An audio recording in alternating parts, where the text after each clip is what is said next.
Hello everyone and welcome back. My name is Resonant and today I'll be bringing you another Mount & Blade Bannerlord update video.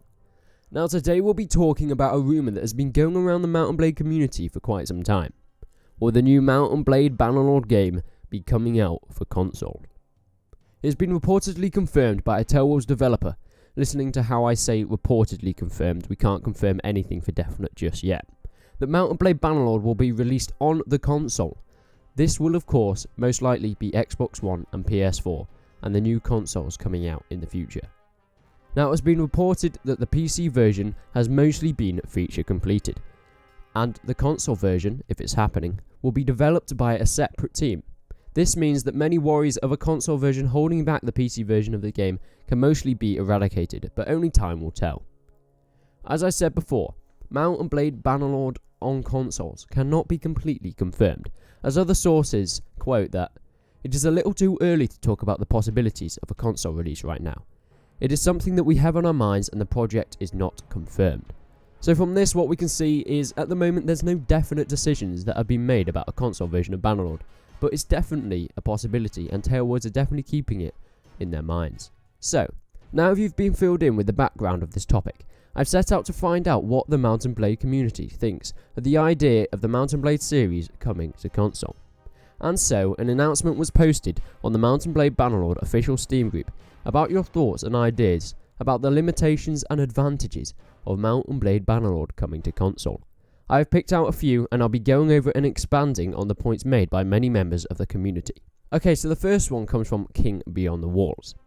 He says, I'd rather not just because I enjoy having server options as well as mods which would be unlikely, if not impossible, to bring to consoles. It's wishful thinking and don't get me wrong, I'd probably buy it if they did. But the game belongs to PC, not for superiority reasons, but for consistent quality gameplay. Now thank you for that comment, King Beyond the Wall, and I agree with you. Now definitely if they released it for console I would pick it up, I would buy it just to see how it plays. And also make some reviews and things on it, because I really want to see how they would do that if they did, because it's quite an interesting thing. But at the end of the day, Mount & Blade Warband was made for PC. It is best for PC in my opinion. Mods, servers, gameplay, and all that kind of thing. Just the multiplayer would be so held back, and the modding community would be so held back with consoles. So I think it could be a possibility to release a console version, but I don't want it to affect the mods and the community in the PC game. Now the next comment comes from Alex.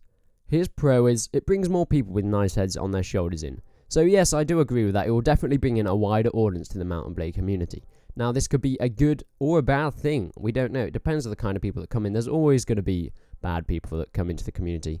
But I think it will be more of an advantage that more people are coming in. And maybe even once they've played the console version, they might like it so much they go and get the PC version. And that could be and also a great thing for the Mount & Blade game.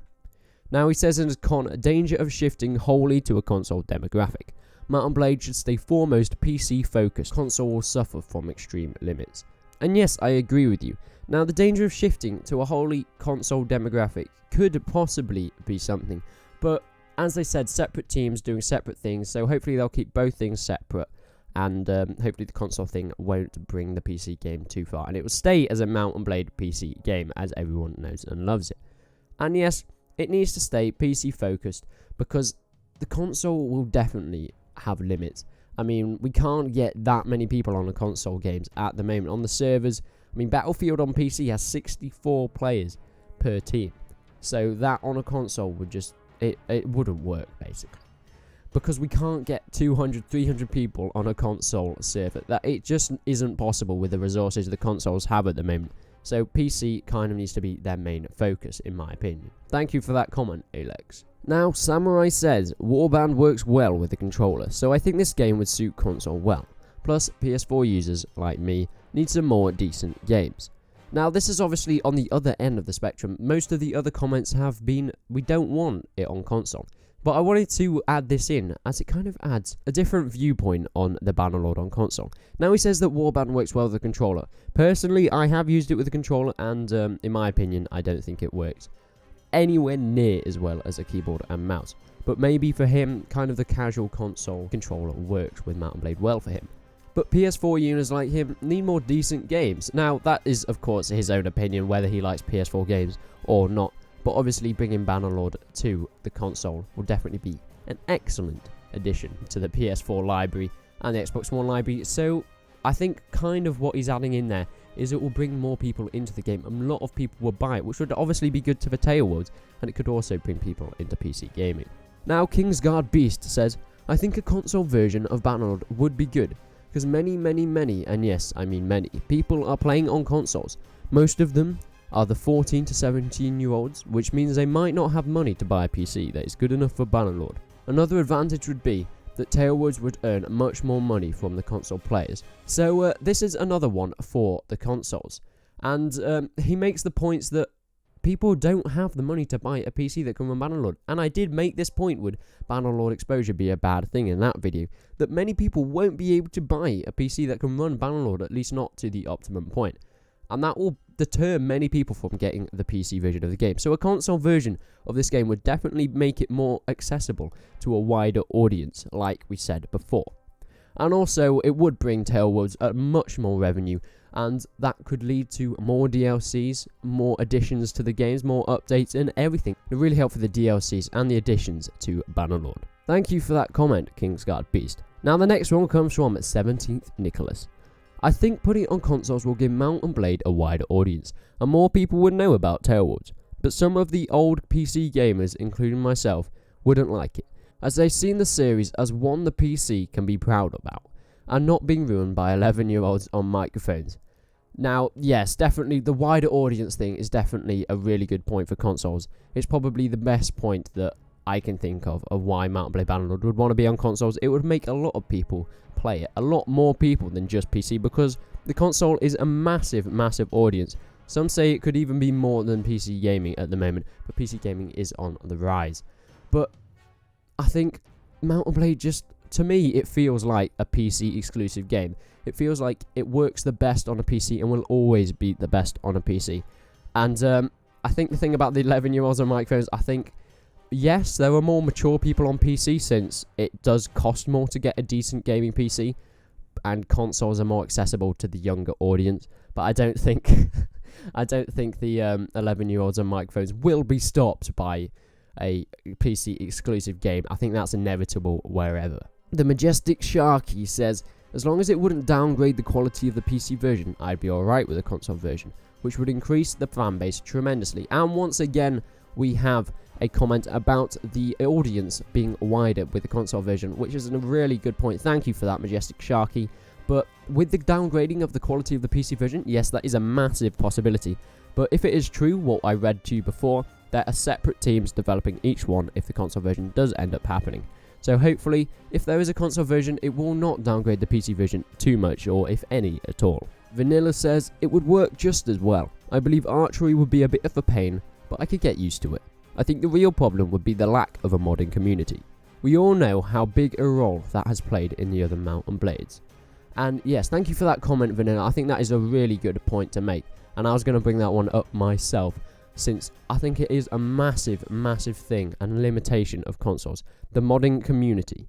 I mean, there are very little mods you can get on consoles, if any at all. And Mount & Blade has thrived around its modding community. I don't think Warband would be as active as it is today without the amount of mods it has. And yes, Native and Napoleonic Wars is very active, although saying that Napoleonic Wars would not exist without a mod. But Native is still very active, but I don't think it would be as active if it didn't have mods around it. Now, the most popular server on Native is Neo GK Siege, and you don't need the mod to play that, but it does have mods on the server where you can use catapults and hot air balloons and ballistas and stuff like that. So that kind of proves that modding is extremely popular in Mount & Blade. And I know it's just a small point about archery would be a bit of a pain. I think that's a good point to bring up anyway. The mechanics would be extremely different on console. Playing with a controller is just really difficult in the Mount & Blade games. The melee, the blocking in the different directions, and archery, it would just be extremely different for the Mount & Blade games. So it's a very good point to bring up that mechanics would be very different, and it would mean the player would have to play in a very different way to what they did on PC. Now for our final points from Hybrid Julius Caesar. Focus must be kept on the PC. If they do a console and PC, things will go slowly to update. So yes, I think obviously if they had separate teams, maybe it'll be a bit quicker, but in the end, trying to do PC and console at the same time, you have two things to keep an eye on. And it would obviously mean it would just make each thing slower to update. So the PC wouldn't update as quick as possible, the PC version of the game. And nowadays, updates are kind of vital to keep a game going. If the community don't like something, then a developer may update it, to change it. If there's bugs, they need to update it to make sure it is spot on. And putting a console and PC version of the game, I don't know, that may make it a bit slower, and that may slow down the process of the Bannerlord game. So that is the end of this video. If you guys enjoyed that, remember to leave a like. If you didn't, remember to dislike. And I want you to leave a comment.